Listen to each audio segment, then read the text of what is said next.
we all made fun of Metamucil and fibers for the old people and everything else, and now it's catching fire. So fiber's like the new black. So, you know, don't laugh anymore about fiber. So what do?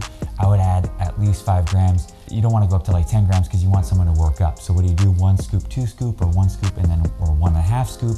Give the consumer some ability to kind of scale up. You don't want to just go one dose, 10 grams, and have them actually feel worse after that fiber. So when you're talking fiber, you're going to be soluble or insoluble. If you go insoluble, then you're probably thinking psyllium husk. If you're going like, you know, soluble, you're thinking like acacia, and then various prebiotics, FOS, GOS, etc. Now those FOS, GOS, and things of that sort, those can bloat. So you got to be really, and inulins, you got to be really careful about adding so much of those. So what would be the next cool kid to add in there? Something like a resistant starch, like a carb 10, a sweet potato starch, a green banana starch, you know, something like that. So resistant starch plus fiber.